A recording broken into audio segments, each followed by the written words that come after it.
Tafsir Al-Azhar Quran Surat An-Nisa ayat 23 bagian kedua.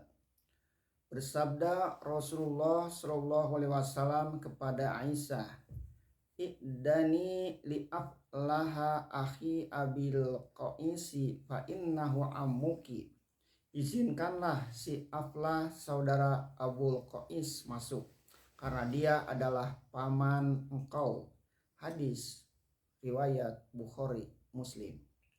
Rasulullah SAW berkata demikian karena istri Abul Qais waktu Aisyah masih kecil pernah menyusuinya.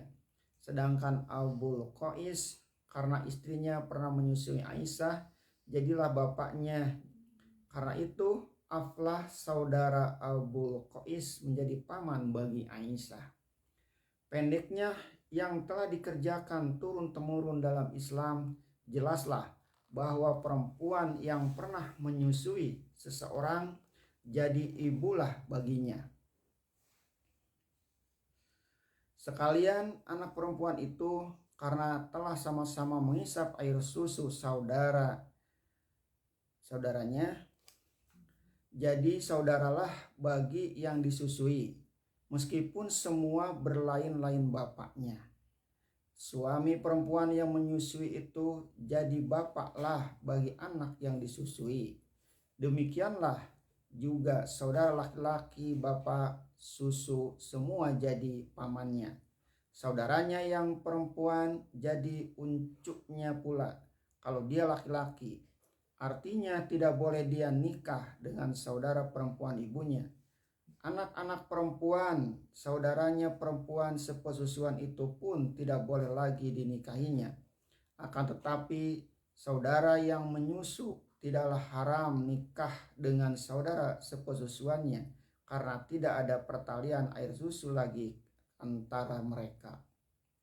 Oleh sebab itu, hendaklah awas benar-benar dan dicatat serta dikenangkan baik-baik kalau terjadi penyusuan atas anak orang lain itu. Walaupun anak itu disusui misalnya oleh babu pembantu rumah tangga supaya jangan berkacau kelak. Pada zaman kita ini, setelah ada klinik-klinik tempat menolong perempuan bersalin, kerap kali juru rawat menampung beberapa air susu perempuan yang berlebih, lalu dijadikan persediaan untuk membantu perempuan habis melahirkan yang kekurangan air susu. Kadang-kadang tidak diketahui lagi air susu perempuan yang mana, karena semuanya sama saja. Oleh karena pada zaman dahulu belum ada pengumpulan air susu itu, niscaya pada zaman sekarang soal seperti ini termasuk masalah yang harus ditinjau menjadi bagian ijtihadiyah. Mungkin kalau kita diketahui lagi susu dari perempuan yang mana, tidaklah menjadikan hubungan sepesusuan kalau dibagikan kepada seorang anak. Karena yang terpenting adalah hadis-hadis Nabi ialah si anak itu sendiri yang mencicip. Tetapi susu perempuan itu bukan susu banyak perempuan yang tidak dicicip, tetapi dimasukkan di dalam botol susu. Sungguh pun begitu kekacauan keturunan yang menjadi pokok dalam ajaran Islam. Tentang berapa kalikah anak itu menyusu baru dianggap anak pesusuan. Jadi perbincangan pula antara ahli-ahli ilmu fikih. Dalam perbincangan yang mendalam antara ulama-ulama salaf dan khalaf itu, ada yang mengatakan walaupun sekali sudah disebut ibu pesusuan, yang lain mengatakan 5 kali, dan yang lain pula mengatakan 3 kali. Antara sekalian riwayat itu yang lebih kuat untuk dipegang ialah menyusukan sampai 5 kali. Jadi perbincangan pula tentang tempo menyusu, karena Al-Quran dalam beberapa ayat menerangkan bahwa batas waktu menyusu anak ialah 2 tahun. Kalau anak telah besar dan tidak patut menyusu lagi, tidaklah menyebabkan ibu yang menyusui itu jadi mahram. Akan tetapi pernah kejadian satu hal dalam kalangan sahabat Rasulullah SAW, yaitu Abu Huzaifah pada zaman dahulu mengangkat seorang budaknya bernama Salim menjadi anak angkat.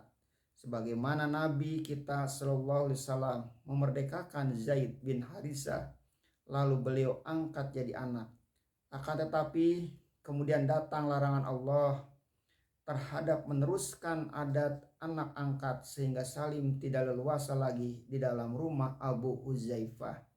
Sejak itu sulitlah Salim keluar masuk dalam rumah Abu Huzaifah, dan sulitlah dia berhubungan dengan ibu angkatnya, istri Abu Huzaifah, sedang kedua suami istri itu telah memandang Salim sebagai putra. Tidak ada lagi rasa apa-apa karena sejak kecil dibesarkan. Setelah datang ayat larangan anak angkat, istri Abu Huzaifah datang mengadukan halnya kepada Nabi. Menilik riwayat sahabat-sahabat Rasulullah, kita mengenal bahwa ketiga orang ini, Abu Huzaifah, istrinya dan Salim, adalah sahabat-sahabat yang mempunyai mutu iman yang tinggi belaka. Abu Huzaifah telah berkeberatan Salim masuk rumah, meskipun selama ini dianggap anak, karena taat kepada perintah Rasul, dan Salim pun telah segan pula masuk. Diriwayatkan oleh Abu Dawud bahwa Nabi SAW menyuruh Salim mencucut susu Ummi Huzaifah sampai 5 kali.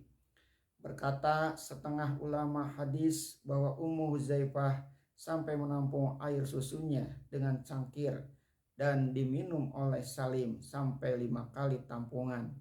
Sejak itu Salim dianggap sudah jadi anak susu Ummi Huzaifah dan Abu Huzaifah. Kata setengah ulama hadis, kejadian pada Salim ini telah mansukh, sebab hal itu terjadi ketika baru hijrah ke Madinah. Masyarakat Islam baru saja diatur. Kata setengah ulama lagi, soal menyusu Salim ini adalah satu khususiyah atau dispensasi atau pengecualian dari Nabi untuk Salim saja, tidak berlaku untuk umat seluruhnya. Akan tetapi Ibnu Taimiyah mengatakan bahwa dalam riwayat ini tidak berlaku nasik dan tidak berlaku khususiyah, melainkan dapat dipakai terus apabila terdapat hubungan kekeluargaan yang sudah sebagai anak kandung dengan ibu kandung, antara seorang pemuda dengan ibu yang mengasuhnya dari kecil, dengan sebab air susu ibu itu telah dicucut atau diminum, berartilah sudah jadi ibu kandung, sudah mahram nikah, dan sudah tidak lagi peraturan keluar masuk dalam rumah.